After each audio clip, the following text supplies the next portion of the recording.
আমন্ত্রণ জানিয়ে মহানবী সাল্লাল্লাহু আলাইহি সাল্লাম সম্পর্কে কোন মনীষী কি বক্তব্য রেখেছেন সেগুলো আমার হিন্দু যুবক ভাইদেরকে দেখান। মহানবী সম্পর্কে সাধু সন্ন্যাসীরা কি বক্তব্য রাখছেন সেগুলো আমার হিন্দু ভাইদের, হিন্দু যুবক ভাইদেরকে দেখান। আমার মহানবী সাল্লাল্লাহু আলাইহি সাল্লাম সম্পর্কে ঐতিহাসিক গবেষকরা কি ধরনের বক্তব্য রাখছেন আমার হিন্দু ছাত্র যুবক ভাইদের সামনে সেইগুলো রাখেন। দেখবেন আজকের যারা ব্যানার খুলতে বলছে কালকে ব্যানার গুলো নিয়ে ওরাই ওদের বাড়ির সামনে টাঙিয়ে দেবে। আমাদের এভাবে দাওয়াতের কাজ, এভাবে মানবতার কাজের দিকে আমাদেরকে এগিয়ে যেতে হবে। তাহলে আজকের পৃথিবীতে আপনারা দেখেছেন যে নাফরাত, যে ঘৃণার পরিবেশ তৈরি করা হচ্ছে, শুধু মানুষ মানুষকে ঘৃণা করবে। যখন দেশ জুড়ে ভোট চুরির কথা বলা হচ্ছে তার বিরুদ্ধে নরেন্দ্র মোদীর কোনো শব্দ নেই। ভোট চুরির কথা বললে যোগী আদিত্যনাথ তার কোনো কাউন্টার করে না।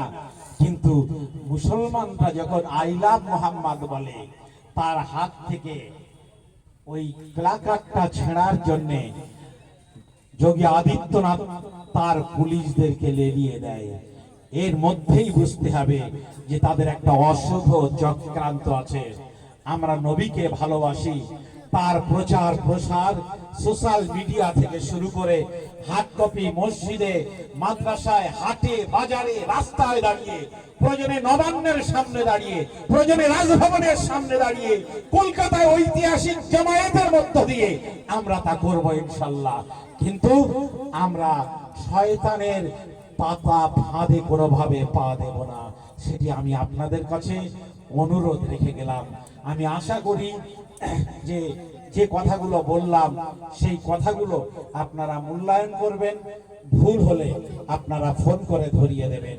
আল্লাহ আমাদের সকলকে সুমতি দান করুন, আর এই কঠিন সময়ে অত্যন্ত মনোবলকে শক্ত রেখে সঠিক পথে এগিয়ে যাওয়ার মতন তৌফিক দান করুন।